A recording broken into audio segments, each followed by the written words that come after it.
Welcome to another edition of Great British Churches, and welcome to St Mary's, Shotley, which is on a peninsula, sort of between Felixstowe and Harwich, on the Suffolk coast. Yeah, this one, we're really out of the way. There's a few houses around this church, but we're away from the main village. The main village of Shotley is actually a mile or two that way. Right, so with this one, if you find it, it is signposted, and there's a little car park right at the back on some grass to park in to come here. But bit of an interesting one this, because it's just a little parish church, middle of nowhere, but it's got some very interesting stuff going on in the graveyard.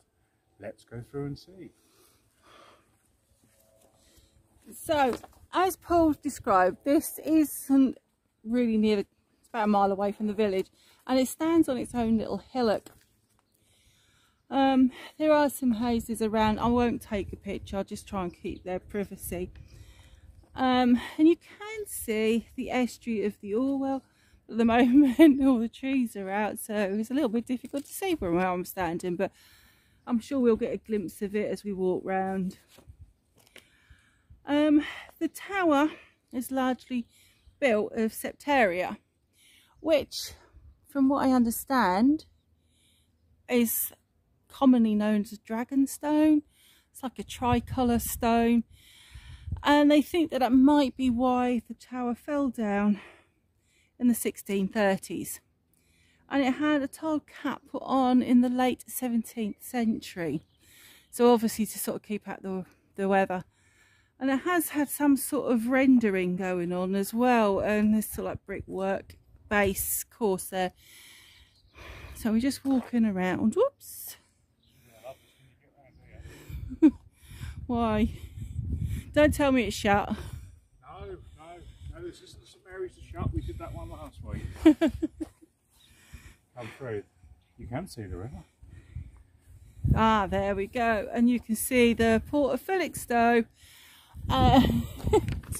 As it normally happens, there's a big boat there.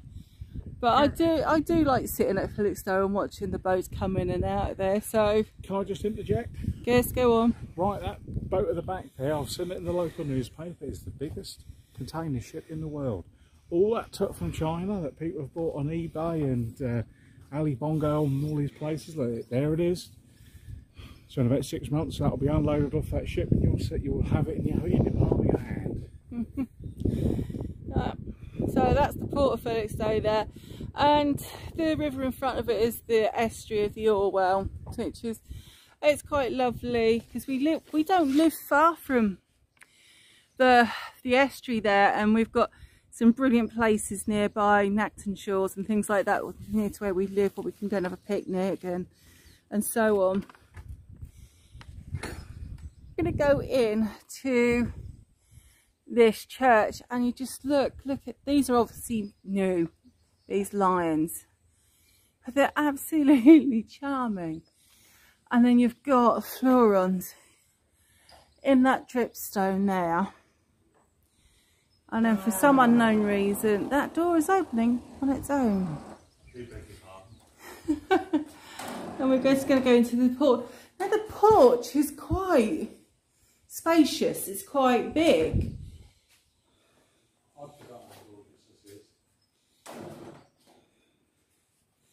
And then we've got a stoop, a water stoop. Now I think there might be a little bit of debate about that. I'm not entirely sure.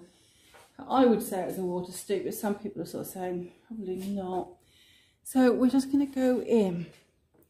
Now, the church really does not, on the outside, give the inside away. This is huge. It's huge and stunning. It is. It is. I was going to take you for a walk round. So the nave was actually, whoa. Yes. Look at where the angels have been chopped down. This was heightened in the 15th century. Absolutely amazing. But it was also when the clerestory was added as well. What's a clerestory, Mel? It's the second row of windows. It's also, it comes from the word clerestory. So you've got that second row of windows, and you've got them both sides. Hindlesham had a clerestory, but they only had it on one side because the roof was altered and therefore the windows were blocked up. But just amazing. Right, and we've got 14th century arcades here, and they differ slightly. Yes, you can see that. You just have a look at the cusp detail there. It is slightly different to the cusp detail to the one over the other side, but it is stunning. And there's the door to the tower, which unfortunately is locked. And there we have the Royal Arms of George II. Now, these were put in place in churches because they went from being Catholic to Protestant, and therefore they had no head of church but was the king. So instead of the Pope being a head of the church, the king was. And so they had to put in who they were aligning themselves with, which would have been the king. And that's why you'll find a lot of these coat of arms in these churches. Wow. Do you know the first character? Henry? No. No? Richard Lumbold in 1290. Wow. Oh, that. So as Paul has found, we've got on the priest's door. That's quite a small door, isn't it? I know it's on steps, but, yeah, but the height is not very tall, is it? What does this tell you? Look at the windows, look at this. Yeah. And then we've got the list of rectors from St Mary's Church. This is really this 18th century bit. Yeah. And then you've got the altar rails, communion rails there. And you can see that they follow that step around in that curve.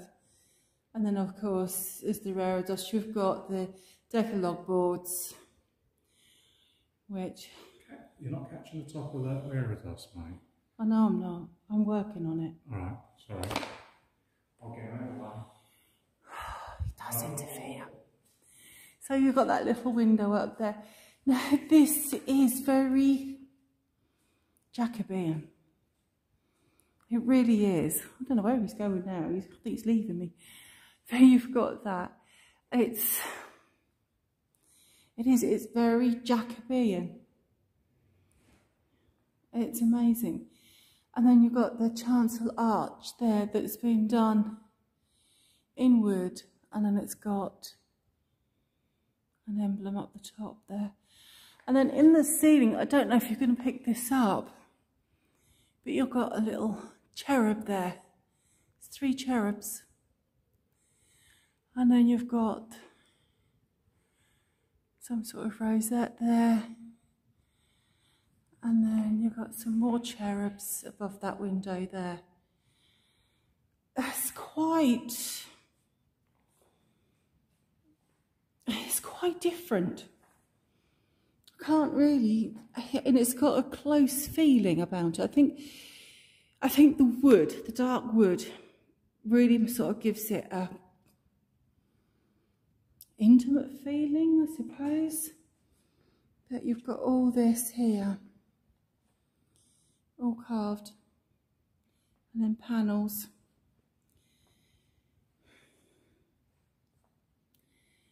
Right, and there is sash windows here, but it's in the vestry, and we can't get into that.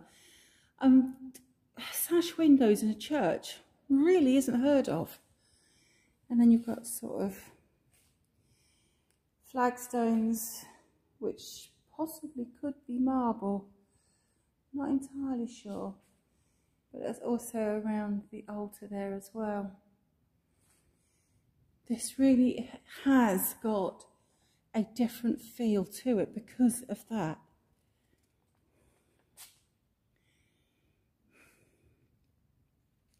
So we're just going to walk through to the aisles. Now, I don't know if you noticed when I walked in, but the porch had got a brick top there, and that had been sort of obviously done up. And then you've got this, which is the south side of the church, the south aisle. And that looks pretty old too. So, I'm just going to go.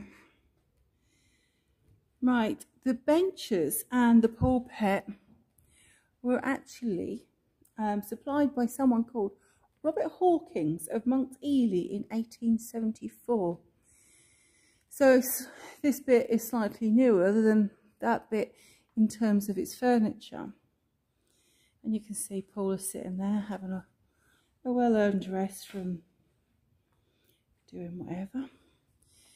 Now the organ is over there. I will get to that in a second. The organ, from the notes that I've put, it is set in a rather gothic-y case. And I think I can see what they mean. It's very foreboding. And just going up here. So like I said, the pulpit is 1874 and came from Robert Hawkins in Monks Ely. Yes. And have a look at that. That is Victorian Gothic at its best. Don't really know what to make of that. No, I'm just going to go past the lectern. I don't know who Mike is, but he's... Sorry?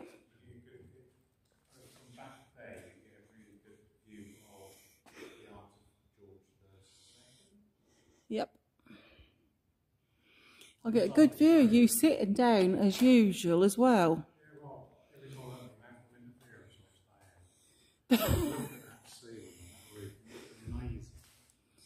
But have you seen the one on the north? Yeah, I have. You can come and see what this ribbon thing is about. There's something the church is doing, which I think is quite nice. So this is the north aisle. And I think that ceiling looks remarkably a lot older than the other.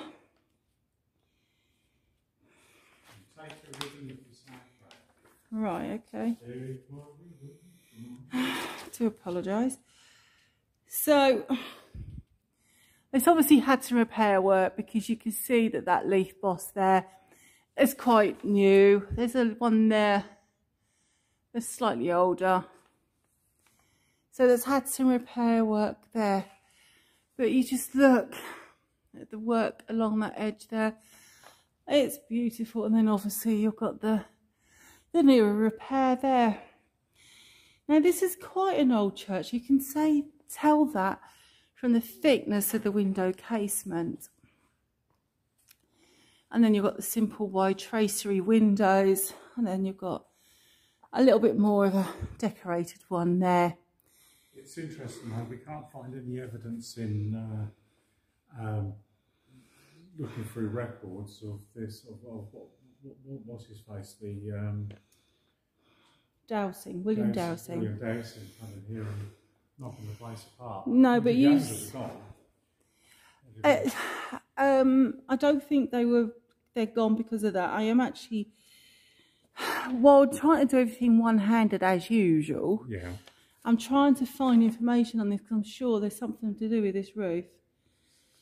And I can't find it. So I'm just going to take you and park you there while I have a look. No, I can't see anything. Right, there was a cellular above a rood screen, which is probably up there. It's on the east wall, apparently.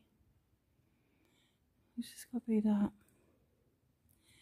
And then you've got a coat of arms there for some of them. And unfortunately, this is a church and it has suffered with the time. You know, there's plaster work there that's peeling, you know, but it's in good order other than that, really. It's an amazing church. And the other thing that is amazing about this, and we're going to go outside in a moment. Shall I shut up?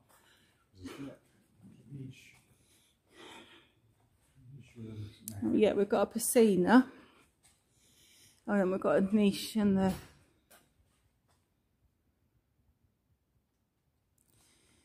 And we'll get back to you. Okay. We thought we weren't locked in, so I'll just pause that there for a moment. So we're coming up here. This is the south aisle. And you can see just behind that Mothers Union flag there is a piscina. And so, and we've also got the little altar here as well. So if we look behind here, we've got the piscina with the drain hole there, so that they used to wash their hands, and the goblets and things that were used in the communion. And then we've got this beautiful window. And it's in the affectionate memory of the 3rd Marquess of Bristol, Frederick William John, who died the 17th of August at 1907, aged 73. That's beautiful. Absolutely lovely. But the other incredible thing about this is, I believe it's the graveyard over the road. Is that right, Paul? To the rear, I think, yeah. Because one thing that Shotley is renowned for is a site called Hms Ganges, which I'll be honest, I don't really know much about it. I think it's sort of a sailor training school. Yeah, Royal Naval Training School till 1976. So, where are we looking? Over there? Yeah, it's really sort of through those trees. You can't really see. No, I'm talking about the graveyard, lovely. Yeah, the graveyard's up here. Okay, so we're going to go to the graveyard because there is a graveyard for the men who died while at Hms Ganges.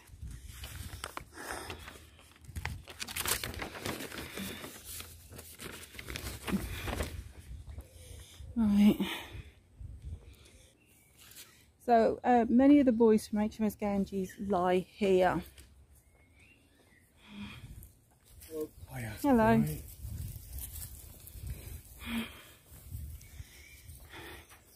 So we're just walking around the back of the church. So it's sort of beyond the east window there. And then you come down here. There is a slabbed path there. It's tricky. It does get tricky. Then you go on grass. And I believe it's where those black crosses are. No, it's not. Can I say about that?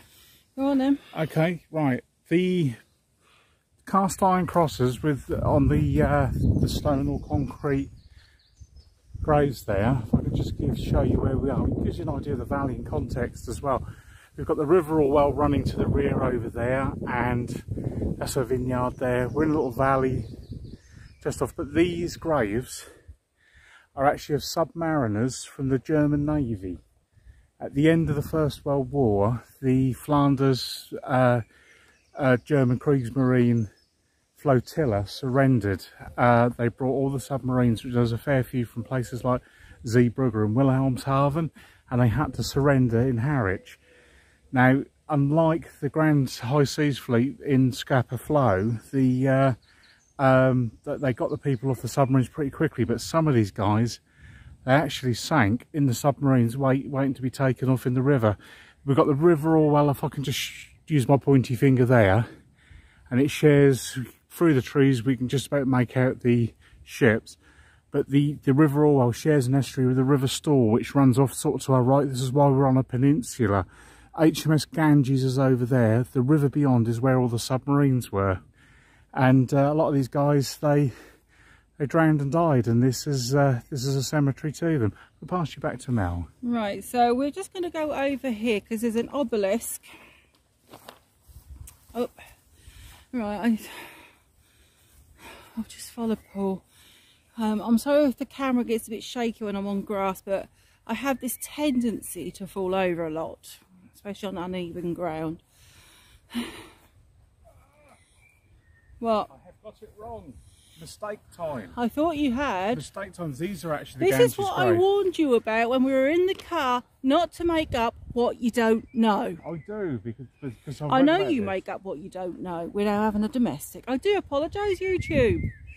Go on then, what's your mistake? These are actually British sailors. I thought these were just These German cemetery. These wouldn't be the ones for HMS Ganges, would they? I should imagine they are taken by the ages. Yeah. HMS Python. Right, it's actually a naval cemetery where many of the boys from HMS Ganges lie. And over there we've got an obelisk that commemorates the men of the 8th and 9th submarine flotillas who were lost in World War I, which I believe is what Paul was trying to tell you was here. And it features the bronze figure of a mourning woman with fat dolphins set at the corners. And it was actually designed by Frederick Brooke Hinch. The verse is by Rudyard Kipling. Hang on, rewind a little bit. What do they say on these graves? We have Carl Schultz, 1891 to 1914. Otto Schafter. So these ones, I got them the wrong way round. The concrete and bronze ones are British. These are German ones. The ones actually do look a bit like Commonwealth war graves. We will forgive him, won't we? He can't get it right all the time. I just wish he'd get it right some of the time. That's all right. So anyway, beautiful day, make the best of it. It's getting chilly, and I thought I heard thunder a moment ago. So that's containers. Oh, is it? Yeah, it's all that tuck people have ordered from China. It's all been unloaded. That'll sit around in some parcel for them for 3 months, and then we'll get it. YouTubers, he's the biggest purchaser of buying things off Alibaba and AliExpress. We often have a parcel come through from there. And we've got Commonwealth war graves. I've never actually anywhere seen. I've got one here, like HMS Skate. This young guy is a chap called John Holt Bolton, Chief Petty Officer Royal Navy, HMS Skate, 1917. But next to it, these are unusual. I've not seen these, but this is your typical Commonwealth war grave you'll see the world over. Mm. Leaving Signalman Royal Navy. Yeah, it's amazing, you know. And you think in wartime we were at war against Germany, but you've got German soldiers next to British ones. You know, death is a great leveller, I think. It treats everybody the same. And you've got some Lieutenant Commander Crossley, Royal Navy, HMS Gypsy, and that actually hit a magnetic mine just off Felixstowe. So this poor man. We've got one here from HMS Ganges. He was 17, bless him. R.F. Butler, boy, first class, Royal Navy, and his number, I suppose. Yeah. HMS Ganges, age 17. The next one to him, age 22, G.W. Smith. WCF Denning, age 45. I would love to read out all the names, but we would be here a week because this is such a vast just one of the amazing area. Things a daughter does when we're anywhere like this. She runs her hands over the tops of the She does. She does. She should have been a vicar or undertaker. And then we're going to go through the Lich Gate, I suppose you can call it a Lich Gate.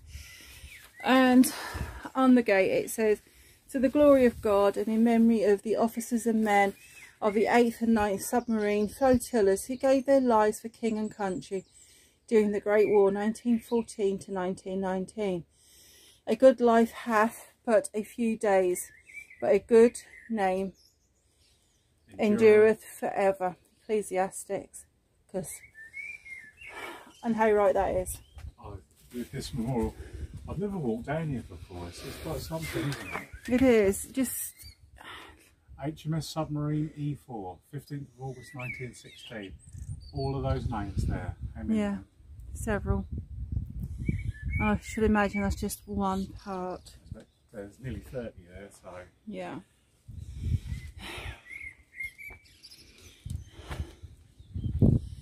Now somewhere we've got some more names on this side, and somewhere there is a poem by Rudyard Kipling, and then you've got a lion on a cornerstone there. Don't know what he's about. And you've got some more names there. There's another lion on a cornerstone there. They've got wires to them. I don't know what they're for. But they're supposed to have a verse on it by Rudyard Kipling. And it should say, there is but one task for all, one life for each to give. Who stands if freedom full, who dies if England live.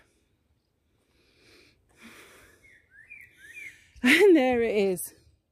Now I never looked round the front. And you just got this mourning lady. Probably represents the mothers, the wives, the sisters, the daughters of all the men who have unfortunately died in conflict. It is an amazing cemetery. And to think that a church, when I pulled up, I said looks rather ugly. yeah. And my opinion on the outside hasn't changed. My opinion on the inside is very different.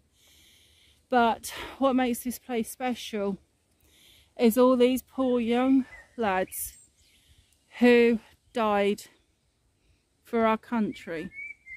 And it's to be remembered as well. Mm. But up until my dad took me to the last passing out parade. Now HMS Ganges, I think it's still there. There's a huge wooden ship's mast. Yeah. From the original training school was a ship in the river, and they kept the tallest mast to train sailors on.